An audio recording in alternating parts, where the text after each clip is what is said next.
Buenos días, queridos hermanos. Estamos aquí una vez más para hablar de la palabra del Señor. Pongámonos de pie, vamos a llevar una oración para que el Señor nos guíe y nos dirija en esta mañana. Padre Santo que estás en el cielo, alabamos, Señor, y bendecimos tu nombre. Le damos las gracias, Señor, por este nuevo día que tú nos has dado y que tú nos has rogado, pedido, Señor, nos has escuchado con nuestros ruegos y nuestras oraciones para reunirnos aquí en tu iglesia, Padre. Te pedimos, Señor, que tú mandes tu Santo Espíritu, que caiga sobre cada uno de nosotros y nos use, Padre. En el nombre de Jesús. Amén. En el día de hoy se comienza una nueva sesión. Las clases anteriores hablaban del Antiguo Testamento, pero ahora comenzamos el Nuevo Testamento. Todos aquí somos creyentes de alguna edad y conocemos lo que es el Nuevo Testamento, pero quizás algunas personas nos estén escuchando ahora a través de las redes sociales y nos van a escuchar más adelante. Por eso vamos a hacer una pequeña introducción a lo que es el Nuevo Testamento. Cuando termina el Antiguo Testamento, las últimas palabras que Dios expresó a través de su profeta fue a través de Malaquías. Y después de eso pasaron 400 años en silencio. Y yo me preguntaba si en la situación que nosotros estamos, que está el mundo, si es que estamos en una época de silencio que comenzó ahora. Porque peor de lo que está el mundo no podría estar. El Nuevo Testamento abre una puerta diferente. En el Antiguo Testamento hubieron profecías, señales, figuras de lo que iba a ser el plan de Dios para la redención. Y en el Nuevo Testamento, ese plan de Dios se manifiesta, se cumple. Y se cumple a través del sacrificio de Jesucristo en la cruz del Calvario. El Nuevo Testamento, como todos conocemos, tiene una cantidad de libros que se dividen en 4 evangelios y otras 23 cartas y libros. Esos 4 evangelios están escritos, 2 por testigos oculares, para hacer acepción más de la veracidad de lo que ahí se escribe. Los testigos oculares fueron Juan y Mateo, y 2 que fueron testigos de segunda intención, uno Marcos y el otro Lucas. Marcos por las enseñanzas y el aprendizaje que tuvo a través de Pedro en sus viajes, y Lucas con Pablo. Entonces esos 4 evangelios nos narran 100 años. Todo el Nuevo Testamento nos narra 100 años de la historia, aproximadamente 100 años, de la historia desde el nacimiento de Cristo o antes del nacimiento de Cristo hasta la publicación del libro de Apocalipsis, que se considera para algunos el último libro, que fue escrito en el año 94, 95, aunque algunos dicen que otra fecha, pero no importa la fecha. Lo importante es que fueron escritos todos esos libros. El autor más prolífico en el Nuevo Testamento es Pablo. Escribe 13 cartas. Y esas 13 cartas contienen 87 capítulos, que lo podemos leer y lo hemos leído todo. ¿Y cuánta enseñanza tenía Pablo? Pero la enseñanza de Pablo, ¿de dónde venía si él no estuvo con Jesucristo? Vino por la unción del Espíritu Santo. Porque aunque él no anduvo físicamente con Jesús, Jesús lo escogió, lo llamó a él para que fuera su apóstol a nosotros, los gentiles, los no judíos. El Nuevo Testamento, para dar veracidad a lo que en él se escribe, contiene numerosas citas del Antiguo Testamento. Y las citas más frecuentes son las del profeta Isaías, que está 419 veces citado en el Nuevo Testamento. Igual está los Salmos más de 400 veces y Génesis 260 veces. Todas esas citas están en el Nuevo Testamento, lo que indica que los escritores del Nuevo Testamento tenían amplio conocimiento del Antiguo Testamento. Una cosa empuja a la otra, una cosa ayuda a la otra al entendimiento de lo que es la voluntad de Dios para nuestras vidas. Según algunos estudiosos, dicen que el primer libro que se escribió del Nuevo Testamento fue el libro de Santiago, alrededor del año 44, 45 de la época de Cristo, o sea, de esta época. Después se escribieron Gálatas por Pablo y Mateo y Marcos, que se escribieron más o menos a la misma fecha. El Evangelio de Mateo, básicamente un judío, estaba dirigida a los judíos, mientras que de Marcos no, estaba dirigido a un público más amplio. Viendo esto, tenemos que en el Antiguo Testamento había un montón de profecías de la venida del Mesías. Todo el pueblo de Dios, Israel, esperaba la llegada del Mesías y estaban siempre escudriñando las Sagradas Escrituras para ver cuáles eran esas señales. Cuando Cristo llega, Él comienza a dar cumplimiento a todas esas profecías que ya estaban escritas en el Antiguo Testamento. Y algunas de ellas las puedo leer. Vamos a leer nada más la cita.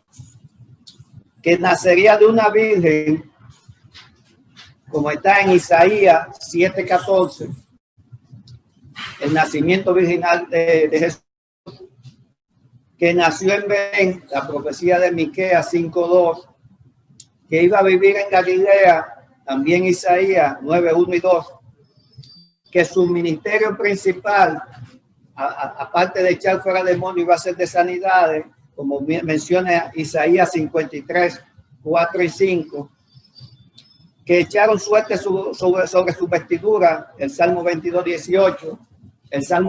Los salmos también hablan de las últimas palabras de Jesús, como consumado es. Hay un montón de profecías que no vamos a leer hoy porque no terminaríamos de leerla en lo que nos toca del tiempo que vamos a estar aquí con ustedes. Así que de inmediato vamos a pasar a la clase de hoy, después de esta breve introducción, donde el tema es el Mesías.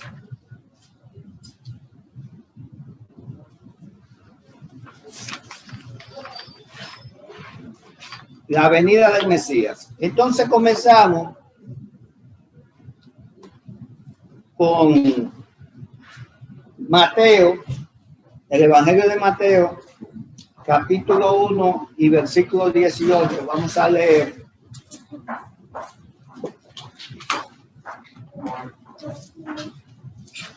Donde narra el nacimiento de Jesús. Dios tenía un plan de salvación para la raza humana. Tan pronto Adán y Eva cayeron en pecado, Él ideó un plan de salvación y lo fue manifestando a través de los años hasta la venida, a dar cumplimiento con la venida de Jesucristo a la tierra, para que nos redimiera a nosotros del pecado y se restableciera la relación del hombre con Dios. Todos los planes, todos nosotros hacemos planes, pero los planes los variamos, los cambiamos. Cuando uno está construyendo una cosa en su casa, cualquier situación que se presente, una ampliación, muchas veces los planes los tenemos que variar, porque no aparece el material, o que después alguien dio otra opinión, y cambiamos los planes muy fácil. Pero Dios tenía un plan desde el principio, y era la redención a través de su Hijo Jesucristo. Y ese plan no varía. Los planes de Dios no varían, hermano. La promesa de Dios siempre se cumple. La voluntad de Dios siempre se ejecuta. Yo estoy súper consciente de esa situación. Que siempre la voluntad de Dios es la que se va a cumplir. No es la nuestra. Nosotros a veces queremos algo y le pedimos a Dios con vehemencia y el Señor no lo da porque no es su voluntad. Y otras cosas que a lo mejor no la queremos, el Señor no la pone porque es la voluntad de Él.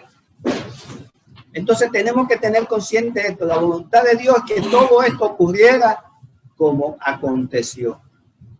¿Y qué pasó? Vamos a ver el nacimiento de Jesucristo. Todos sabemos cómo fue, pero queremos resaltar algo. Dice que fue así, estando desposada María, su madre, Mateo 1, versículo 18, con José, antes que se juntasen, se halló que había concebido del Espíritu Santo.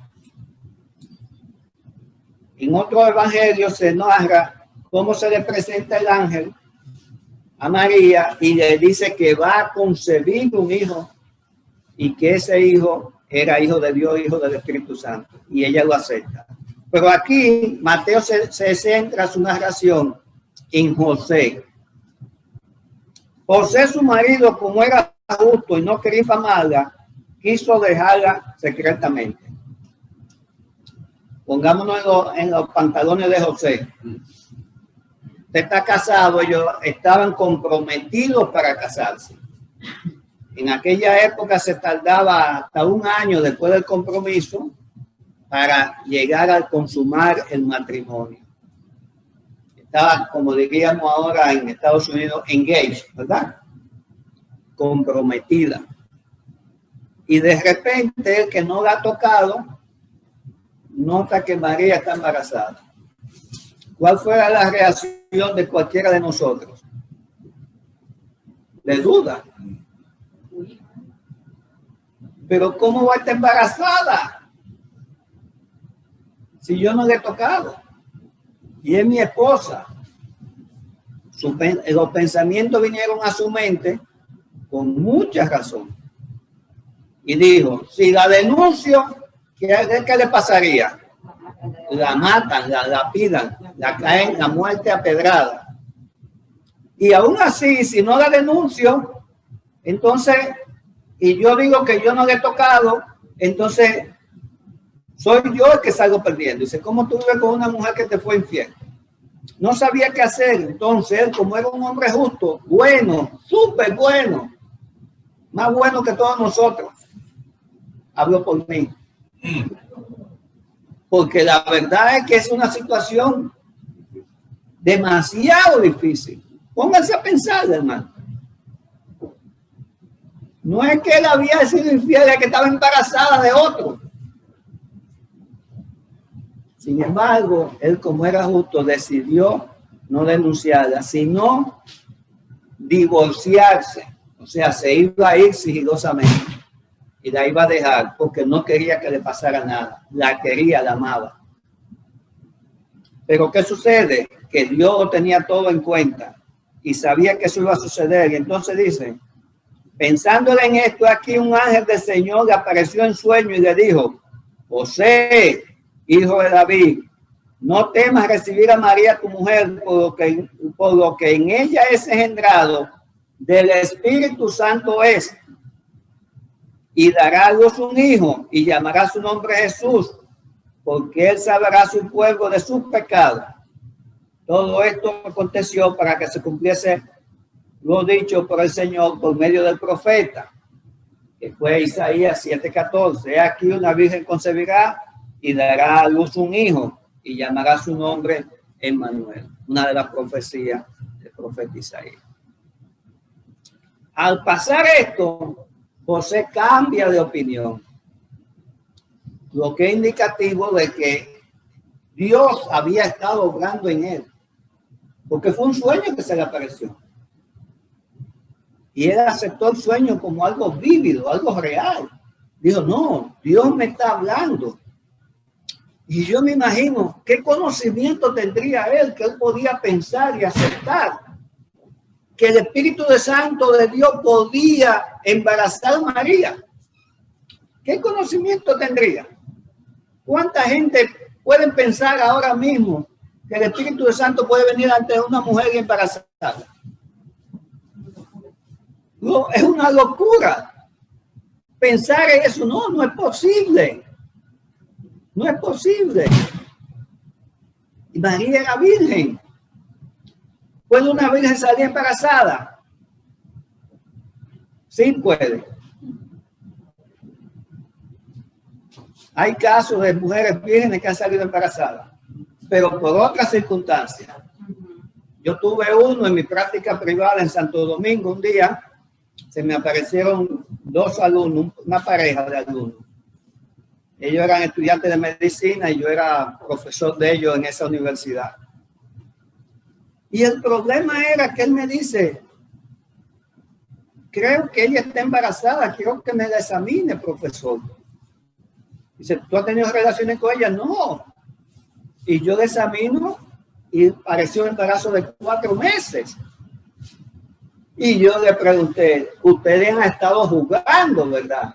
Y me dijo, sí, hemos estado jugando sexualmente. Ella era virgen porque tenía el himen, pero no era virgen en realidad, porque para ser virgen una mujer tiene que ser virgen no solo del himen, sino también del corazón y de su mente y de su cuerpo. Porque así como hicieron ellos, muchos jóvenes hacen en el día de hoy. No pierden la virginidad, quizás, pero hacen todo lo demás. Y eso no es ser virgen. No son vírgenes puras ni vírgenes del corazón. Pero en este caso, eso no había sucedido, porque José no la había tocado. Fue el Espíritu Santo que concibió en ella. Y como dijimos, es una locura pensar en eso, pero fue un milagro. Ahora yo pregunto, ¿por qué el Espíritu Santo puso la semilla en ella? ¿Por qué razón la puso? ¿Cuál era el motivo de que esa criatura tenía que venir del Espíritu Santo? ¿Por? Perdón de los pecados. Sí, pero perdón de los pecados, pero ¿qué se necesitaba para que fuera el cordero sin mancha? Sacrificio. Lo que se iba a surgir de ahí era sin pecado. Por eso es del Espíritu Santo. No intervino hombre, fue el Espíritu Santo. Y como hijo de Dios, hijo del Espíritu Santo, no tenía mancha ni pecado. Y ese era el sacrificio perfecto. Si no, no lo hubiera sido. Si hubiera sido hijo de José, no era el sacrificio perfecto.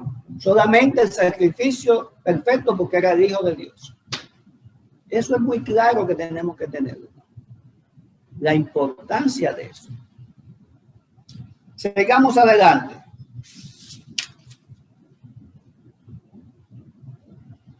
Ahora,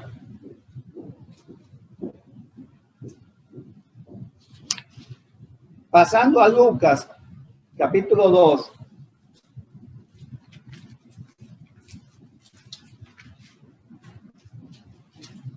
¿Cómo Jesús creció en esa familia? María y José eran dos devotos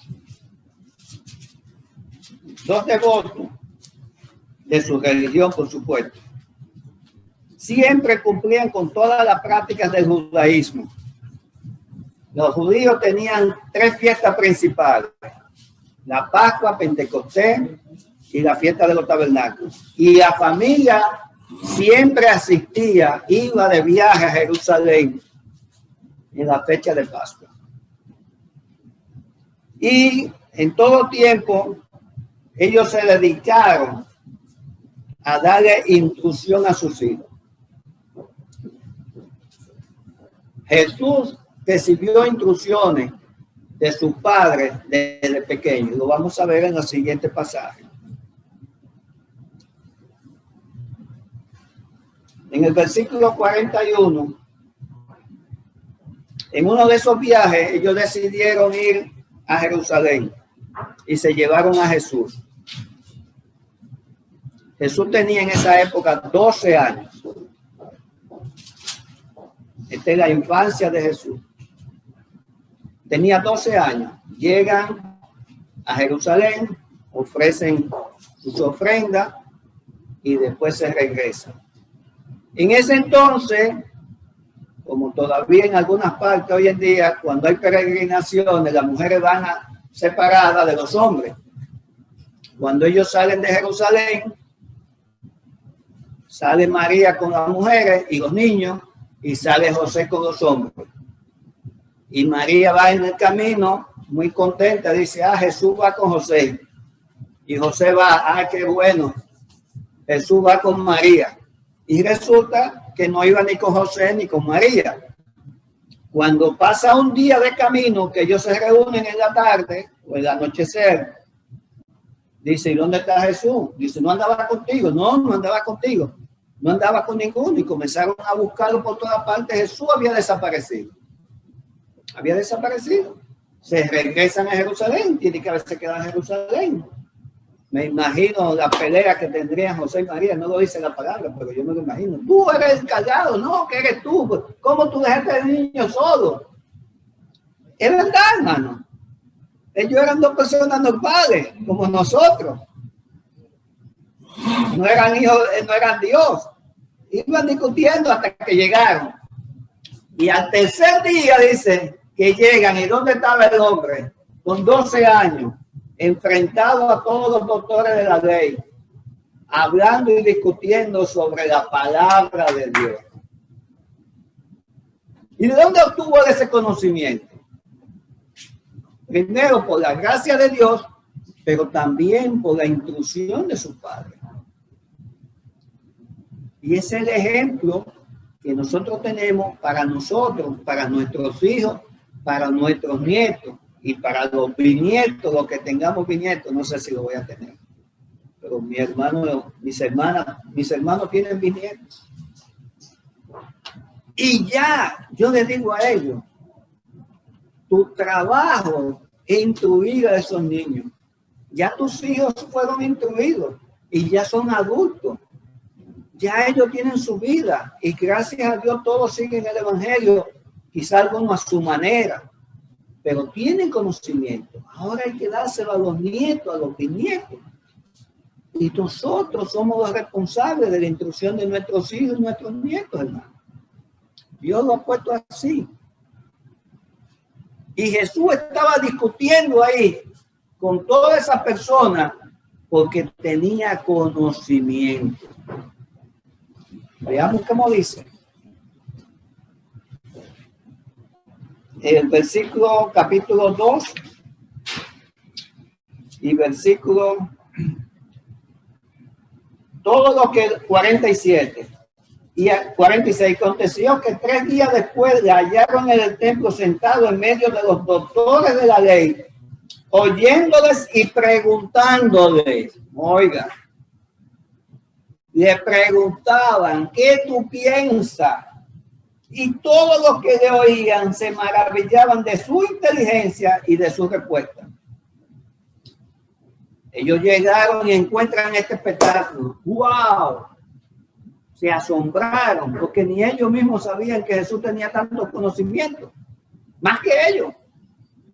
Y ahora lo que sigue lo indica. Y cuando le vieron, le dijo su madre, hijo, ¿por qué nos ha hecho así? Tendría buena cara, María. 3 días buscándolo.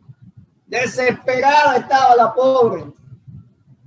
¿Qué me ha hecho? Si hubiera sido en Dominicana, dice, mira muchacho, y lo remueve. ¿Dónde tú estabas? Le preguntó, ¿por qué has hecho esto? He aquí, tu padre y yo te hemos buscado con angustia. Y miren la respuesta de él. ¿Por qué me buscabais? ¿No sabíais que en los negocios de mi padre me es necesario estar? En los negocios de mi padre me es necesario estar. En el templo, enseñando. Él sabía que esa era su misión en la tierra. Estar enseñando, estar sanando, estar echando fuera demonios. Esa era su misión que él venía de la tierra.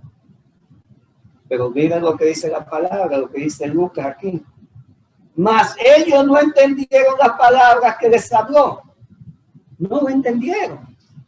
porque Jesús sí sabía cuál era la voluntad del Padre en su vida, a qué él había venido a la tierra, ya lo sabía. Lo que no lo sabían era José y María. Todavía no se le habían abierto los ojos, todavía no conocían lo que iban a pasar, pero él sí lo conocía, él sí lo sabía. Jesús entendía la voluntad del Padre porque sabía que esa era su misión aquí en la tierra. Ahora, creciendo en esa familia justa, ¿cuándo comienza el ministerio terrenal de Jesús? Sabemos qué pasó de los 12 años, no sabemos qué pasa hasta los 30 años. 18 años pasaron, que solamente la palabra de Dios dice, y el niño crecía y se fortalecía. Y la sabiduría de Dios aumentaba cada día en él. Pero ¿qué sabemos de él? ¿Qué era su padre? José, un carpintero. ¿Y qué tenía que ser? Carpintero. Yo recuerdo una vez que le pregunté a alguien que siempre preguntaba y decía, no, yo a todo le pregunto para saber si es la voluntad de Dios, si es bueno o malo. ¿Qué haría Jesús en ese caso? Y yo le dije un día, oye, ¿qué profesión tú tienes? Tal profesión. Y dice, ¿por qué tú no eres carpintero? Porque eso era lo que hacía Jesús. Algunos, si queremos imitar a Jesús en todo, bueno, seamos carpinteros, porque algunos se pasan de las rayas. Tenemos que imitar los hechos de Jesús. La voluntad de Dios en su vida, como la voluntad de Dios en nuestra vida. Y Jesús era carpintero. Hacía muebles, sillas, no sé si en esa época había mecedoras, creo que eso del Caribe, lo inventaron los caribeños. Y hacía instrumentos de labranza, el yugo y no sé qué otra cosa. De eso vivía. Pero Jesús tenía hermanos y hermanas. Y él era el mayor, recuérdense. Él era el mayor. Porque la palabra de Dios dice que José no conoció a María hasta después de dar a luz a Jesús. Nunca la tocó hasta después. Y eso es algo que choca con la prédica de una iglesia, de la Iglesia Católica, donde habla de que siempre Virgen María. Y alegan que José nunca tuvo contacto con María y no tuvo hijos. Pero la palabra de Dios sí enseña que Jesús tuvo por lo menos 4 hijos varones, 4 hermanos varones y varias hembras. No sé cuánto, alguien ha dicho cuánto eran, nadie se sabe. No dicen, porque la verdad, la Biblia solo señala las cosas importantes que nosotros tenemos que conocer. Lo más importante, porque si se señalara todos los datos, no habría libro que cupiera todos los conocimientos. Igual que los milagros de Jesús. Si se mostraran ahí todos los milagros que Jesús hizo, hermano, no terminaríamos de leerla nunca. Él desde que comenzó su ministerio, comenzó haciendo milagros. Pero antes de comenzar su ministerio, ¿qué hizo Jesús? ¿Quién se recuerda? ¿Qué hizo Jesús antes de comenzar su ministerio? ¿Fue a dónde? No, fue a bautizarse. Aquí viene la historia de Juan, el Bautista. Juan el Bautista, hijo de Isaac, había un sacerdote, se llamaba Zacarías, y su esposa Elizabeth, que eran parientes de María. Y ya estaban viejos, pero Dios le dio un milagro. Hizo que Elizabeth concebiera a la edad de avanzada. A una edad avanzada, en su vejez dice, no sabemos cuántos años tenía, a lo mejor era como Sara, tenía 90, qué sé yo. Pero no importa, era una edad avanzada porque ella nunca era estéril, nunca había concebido. Y ese día concibió.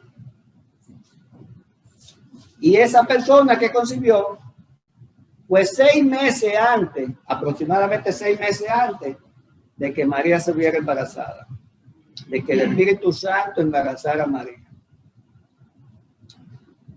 Cuando hay un pasaje que menciona aquí en Lucas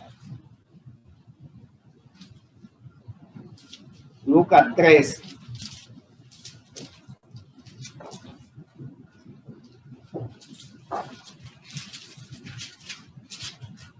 Se me perdió Lucas 3. No. Aquí está mal. Entonces habla de Juan el Bautista. Juan el Bautista fue comisionado para ser el vocero preparando la venida del Mesías.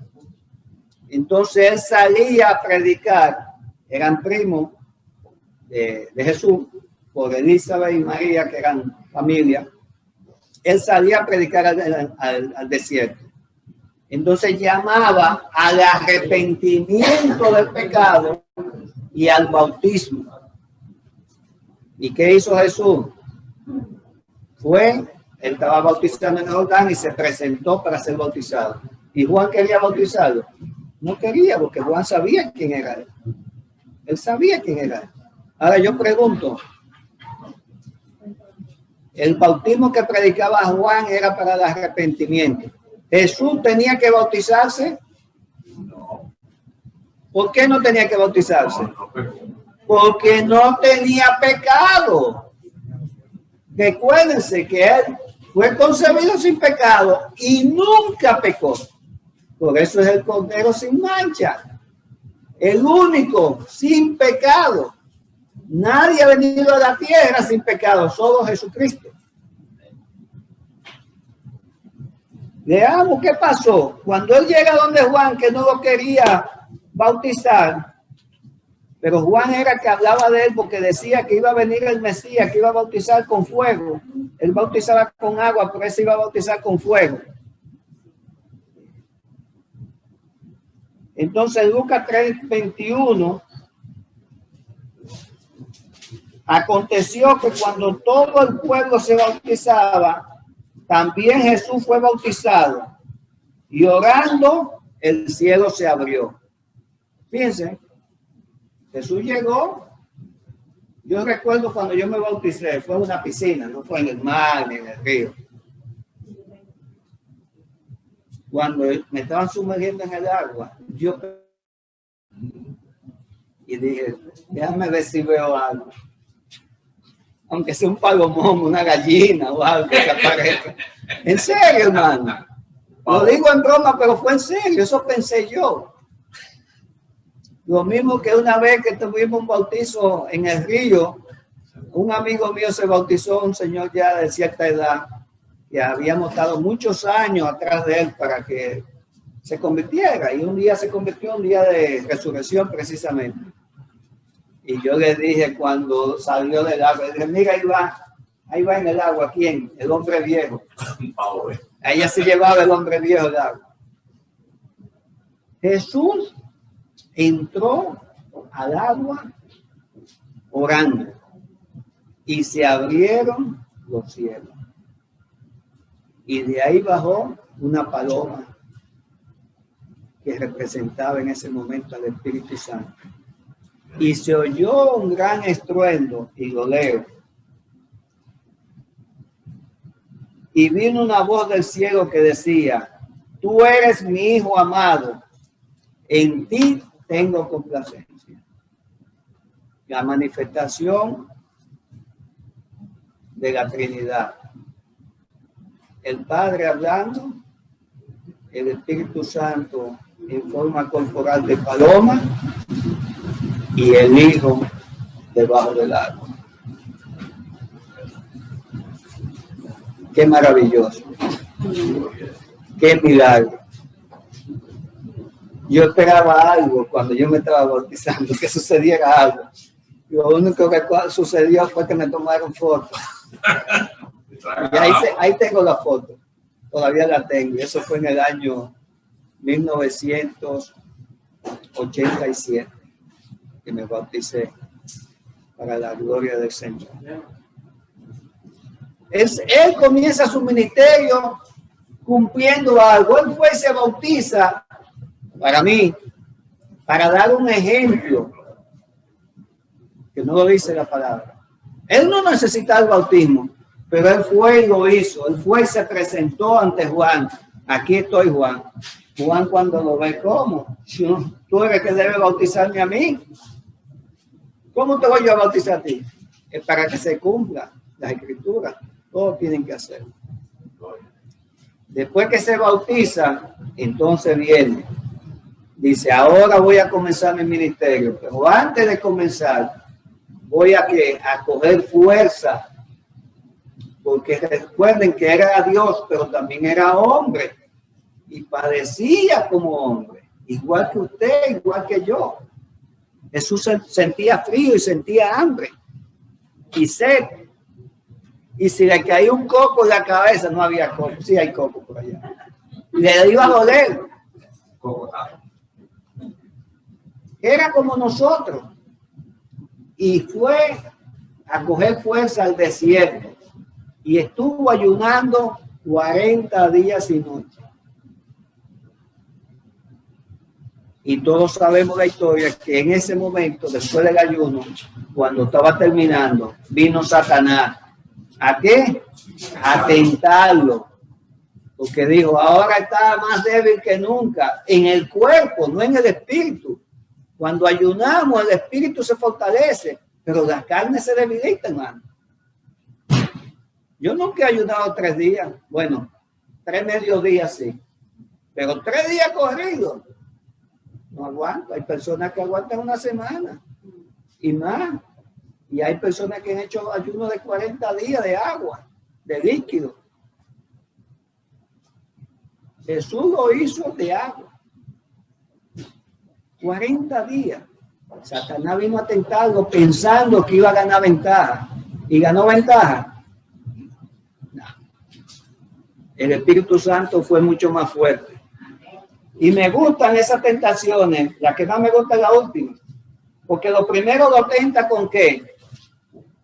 Estamos en el capítulo 4 de Lucas. Dice, el hombre tiene 40 días sin comer. Si tú eres hijo de Dios, coge esta piedrecita y conviértela en pan. El hambre. Satanás es muy inteligente. A veces nosotros pensamos que es un estúpido. El estúpido no tiene nada. Los estúpidos son los que creen que él es un estúpido. Y se ponen a jugar con él. Ah, yo lo engaño. No lo engaño.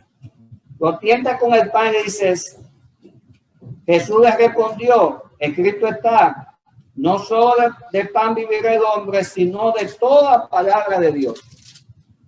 Entonces el pan no pudo con el estómago, ¿sí, hermano?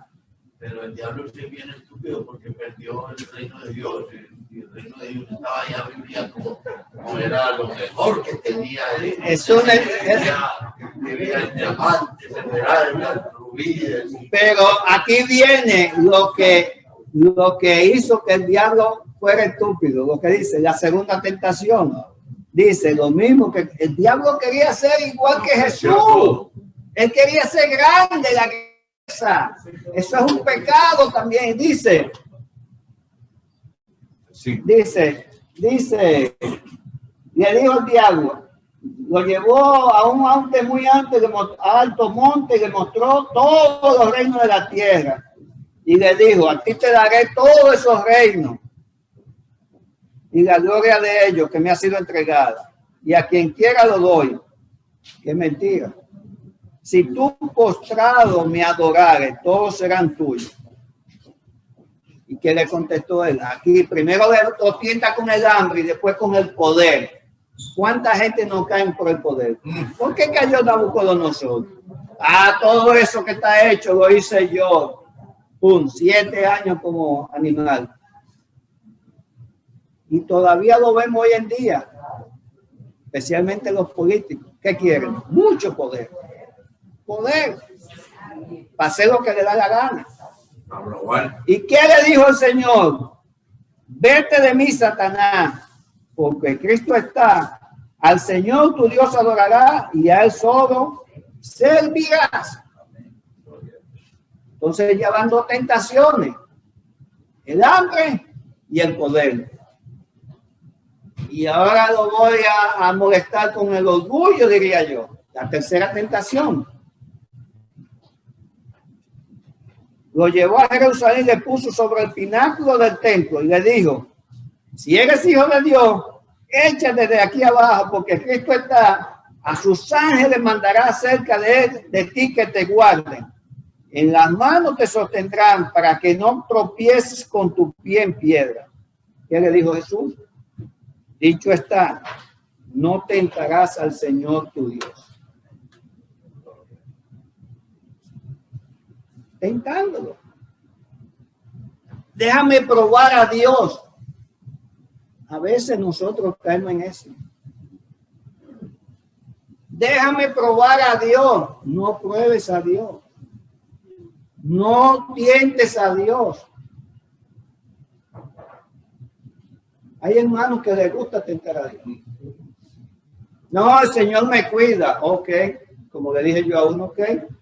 Usted va a la guerra, como tú eres cristiano, no te pone el chaleco antibala, ni el casco, y nadie sale a pelear. Que Dios te cuide. Eso no es lo que manda Dios. Y a veces nosotros caemos en eso, hermano. Tentamos a Dios, como queriéndolo obligar a que haga algo por nosotros. No podemos obligar a Dios. Como dije al principio, la voluntad de Dios es la que siempre se cumple, no nuestra voluntad. Si coincidimos la voluntad nuestra con la de Dios, entonces sí se cumple. Si coincide. Si no coincide, no. Termina las tentaciones. Entonces dice el hombre, ahora estoy fuerte. Voy a mi ministerio. ¿Cuántos milagros y cuántas sanidades y cuántos demonios echó fuera Jesús? Cientos. No sabemos cuántos. Pero aquí nos señalan dos. No sé por qué el autor escogió estos dos.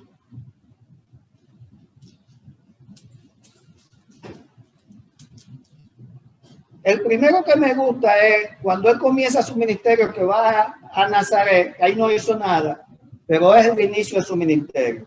Que él dice que él se había criado en Nazaret y entra a la sinagoga y a él le dan a leer el rollo. Y cuando abre el profeta Isaías otra vez, dice, lee, el Espíritu del Señor está sobre mí. Estoy leyendo en Lucas 4:18. El Espíritu del Señor está sobre mí por cuanto me ha ungido para dar buenas nuevas a los pobres, me ha enviado a sanar a los quebrantados de corazón, pregonar libertad a los cautivos, vista a los ciegos y poner en libertad a los oprimidos, a predicar el año agradable del Señor. Y enrollando el libro, se lo dio al ministro y se sentó. Y dice que los ojos de todos estaban fijos en él. Y entonces hizo algo que es lo que más me gusta de Jesús. Que siempre andaba buscando del lado a los fariseos. Siempre. Y por eso le dijo, hoy se ha cumplido esta escritura delante de vosotros. ¿Ustedes se imaginan? Y ellos oyéndolo, ¿qué? ¿Quién es lo que dice este? El carpinterito este. Si me arregló, me hizo un par de sillas el otro día y hasta cara me la cobró. Me imagino todas las cosas que comenzaron a decir de él. Pero ese pasaje me encanta a mí. Y ellos dicen, todos daban buenos testimonios de él y estaban maravillados de las palabras que salían de su boca. Y decían, ¿no es este el hijo de José? Y él le dijo, sin duda me diréis este refrán, médico, cúrate a ti mismo. De tantas cosas que han hecho en Capernaum, haz también aquí en tu tierra. Y él le dijo, de cierto os digo que ningún profeta es acepto en su propia tierra. Y eso es una verdad, hermano. Qué difícil es predicar a nuestra propia familia. ¿Sí o no? A veces uno dice, no, pero es más fácil si tienen toda la confianza del mundo. Pero que la familia ve cosas que otros no ven. Si tú vas a predicar a alguien desconocido, que tú lo conociste hace poco tiempo, él no sabe de tu pasado. Pero quién sabe si tú le estás predicando a tu hermano y las maldades que le hiciste. O un día le hiciste una cosa. Dice, mira como me dijeron un día a mí, no me lo dijeron a mí, se lo dijeron a mi hermana. Estábamos celebrando una fiesta de Navidad y entonces yo llamé, como siempre, donde quiera que estoy, no importa que no haya un cristiano, yo llamo a la oración. Aquí vamos a orar para dar gracias antes de comer. Y el esposo de una sobrina dijo, mira cualquiera que lo vea ahora privando en santo y como andaba por la calle haciendo esto y aquello y lo otro. El testimonio mío, eso fue lo que le salió a reducir. Y por eso es difícil predicar uno en su propia tierra. Porque ven el pasado, no te ven en el presente, no te ven quién es hoy Edward, quién es Julio, quién es Julián, no, sino el que era hace tiempo. Y eso es lo que dice Jesús aquí. Ellos estaban cansados de verlo. ¿Cómo no lo iban a conocer si era el carpintero del pueblo? ¿Y quién no necesita que le reparen una silla, una cama que se está cayendo, una ventana? Todo el mundo lo conocía. Dice él, después que le dice el discurso, de verdad que muchas viudas había en Israel en los días de Elías, cuando el cielo fue cerrado por 3 años y 6 meses y hubo una gran hambre. Pero a ninguno de ellos fue enviado Elías, sino una mujer viuda de Sarepta de Sidón, una no israelita. Oye, y muchos leprosos había en Israel en tiempo de Eliseo, pero ninguno de ellos fue limpiado, sino Naamán el sirio, otro no israelita. ¿Qué estaba diciendo él con eso? El Señor está favoreciendo a otros y no a ustedes. ¿Por qué? Porque ustedes son unos hipócritas. Eso es lo que son. Al oír esta cosa, todas las sinagogas se llenaron de ira y levantándose le echaron de la ciudad y le llevaron hasta la cumbre del monte sobre el cual estaba edificada la ciudad para despeñarle. Querían matarlo desde el primer día. Ya ahí se lo echó el enemigo y todo el tiempo él andaba en eso. No para echárselo al enemigo, sino para denunciar lo hipócrita que era. Y mas él pasó por el medio de ellos y se fue. Y aquí vienen los milagros. Y el primero que dice, en el mismo versículo 31 del capítulo 4, descendió Jesús a Capernaum y le enseñaba en los días de reposo. Y se admiraban de su doctrina porque su palabra era con autoridad. Cuando él hablaba, la gente sentía la autoridad. No era la autoridad comprada de los fariseos a través de regalos, a través de cosas que hacían para que la gente los respetara como autoridad. Jesús tenía una autoridad nata, era un líder innato. Lo era. Y estaba en la sinagoga un hombre que tenía un espíritu de demonio, el cual exclamó a gran voz: déjanos. ¿Qué tiene con nosotros Jesús Nazareno? El demonio que estaba dentro de ese hombre inmediatamente lo vio, dijo: aquí viene el Hijo de Dios. Lo reconoció. Y qué pena que los demonios reconozcan a Jesús y que tanta gente no lo haga. Miles de millones no reconocen a Jesús. Y no estoy hablando de China, de India, hablando de aquí también. ¿Cuánta gente no cree en Jesucristo? En Estados Unidos. ¿Cuánta? Nosotros creemos de que, no, que porque haya democracia. No es cierto, hermano. No es cierto. No creen en Jesús. No siguen a Jesús. Por eso es que hay tanto trabajo aquí. Yo respeto a todos los misioneros que se van a todas partes. Pero aquí también necesitamos misioneros. Que el diablo anda ofreciendo el reino por todo el mundo. Cristo le ofreció el reino y a todo el mundo le quiere ofrecer reinos y todo eso es lo que está más perdido que por ahí. Cuando habla el demonio, dice, has venido para destruirnos. Yo te conozco quién eres, el santo de Dios. ¿Y qué le dijo Jesús? Cállate. No quería que la gente se enterara que era hijo de Dios en ese momento. Estaba iniciando su ministerio. Y él sabía que los enemigos iban a ir atrás de él. Entonces el demonio, derribándolo en medio de ellos, salió de él y no le hizo daño alguno. Y estaban todos maravillados, diciendo unos a otros, ¿qué palabra es esta que con autoridad y poder manda a los espíritus inmundos? Que saca a los espíritus inmundos. ¿Qué autoridad es esa? Nadie la tenía. Jesús se aparece con esa autoridad. Inmediatamente, ¿quiénes tenían el poder? Los fariseos. Y dice, pero este hombre viene con algo nuevo. Hay que tener ojo encima. Desde que comenzó su ministerio, comenzaron a perseguirlo para ver de qué lo acusaban. Donde quiera que iba, estaban los fariseos buscando cómo acusarlo. Segundo, que me encanta ese.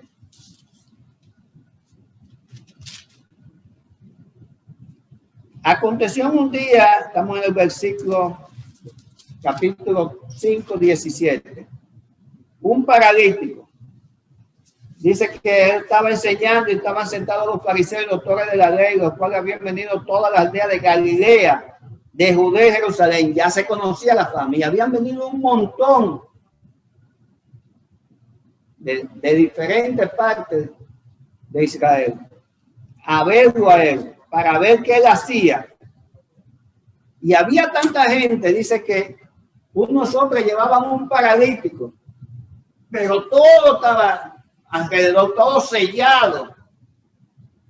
Como cuando hacen un meeting y está el presidente, que está sellado de gente, y sellado del servicio secreto, y sellado del FBI, y sellado de la policía. Son como 5 líneas de sello.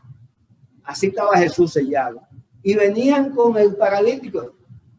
Déjeme pasar, déjeme. No. ¿Qué hicieron ellos? Esa gente tenía fe, dice, si te llevamos donde Jesús te va a sanar. Se subieron a la casa y lo bajaron por el techo. Y esto, no había policía en el aire. Ahora hay helicóptero para que no venga nadie. Y lo bajan. Y Jesús se queda maravillado, hermano. Y todo el mundo, pero ¿cómo es posible? Mira por dónde lo mete, mira. Y nosotros que estamos aquí en cola para que nos sanen. Porque estaba la gente haciendo cola para recibir las sanidades de Jesús. Al ver la fe de ellos, le dijo, hombre, tus pecados te son perdonados. Oiga lo que dice Jesús. Vuelvo a decir, para pinchar a los fariseos. Por eso me gusta esta porción de la Biblia. Tus pecados te son perdonados. ¿Por qué le dijo eso? Para que ellos oyeran. Porque el hombre no fue que le perdonara los pecados. ¿A qué fue? A que los sanara. Pero le dice eso para que escuchen. Y oiga lo que dice. Entonces dice, entonces los escribas y fariseos comenzaron a cavilar. ¿Quién puede perdonar los pecados si no solo Dios? Entonces Jesús, reconociendo que lo sabía todo, leyendo los pensamientos de ellos en su frente, lo estaba leyendo, viene y le dice, ¿qué cavidad hay en vuestros corazones? ¿Qué es más fácil decir? ¿Tus pecados te son perdonados o levántate y anda? ¿Qué es más fácil?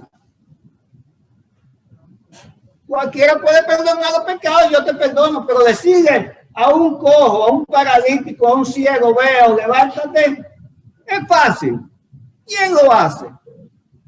Y entonces, pero es para que sepáis que el Hijo del Hombre, o sea, yo, tiene potestad en la tierra para perdonar pecados, le dijo el paralítico. A ti te digo, levántate, toma tu techo y vete a tu casa. ¿Y qué hizo el paralítico? Paralítico, no se podía mover. Se levantó, cogió su techo y todo el mundo le abrió el camino. Todo el mundo con la boca abierta.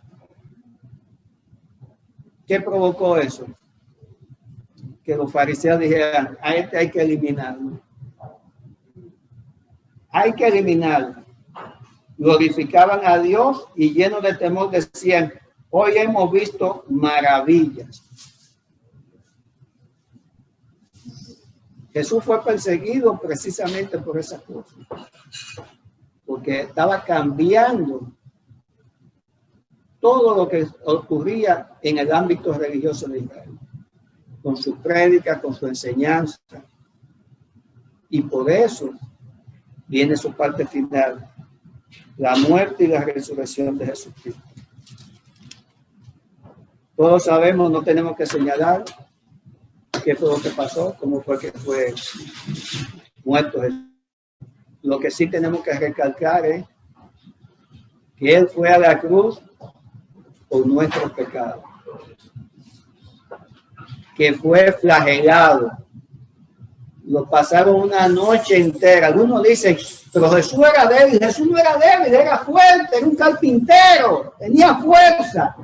Pero lo habían cogido al anochecer, le habían estado dando bandazos toda la noche, había amanecido, le habían matado a golpe, seguro sin tomar ni siquiera una gota de agua. Y después lo ponen a cargar una pesadísima cruz, que si no es por Simón de Cirene no llega. Y luego que llega, cogen, lo clavan en la estaca con clavos, lo amarran, lo suben, le clavan los pies, le pusieron una corona de espinas. Todo eso lo sufrió Jesucristo por nosotros, para redimirnos de nuestros pecados. A Él debemos la gloria por eso. Somos salvos por ese sacrificio que hizo la cruz, que nadie lo podía hacer, porque Él era el Cordero sin mancha. Solo Él lo podía hacer. Y lo hizo. Y murió en la cruz para el perdón de nuestros pecados. Pero la muerte no lo retuvo. Al tercer día resucitó y está parado al lado de Dios, a la derecha de Dios Padre, y desde ahí está mirándonos y ayudándonos y dirigiéndonos a nosotros. La gloria sea para Dios. El sacrificio de la cruz no fue un sacrificio en vano. Millones y millones hemos sido salvos a través del sacrificio de Jesucristo. Y debemos dar gracias siempre a todos. Y no olvidarlo, porque Jesús vino a la tierra por expresa voluntad de Dios y cumplió la voluntad de Dios. Nosotros tenemos que cumplir también la voluntad de Dios en nuestras vidas. No perdamos eso. Pongámonos de pie y vamos a orar. Dale gracias al Señor por la vida de Jesucristo aquí en la tierra, tanto que nos enseñó lo que nos. Padre Santo que estás en los cielos, alabamos, Señor, bendecimos tu nombre. Te damos las gracias, Señor, porque hasta aquí tú nos has ayudado.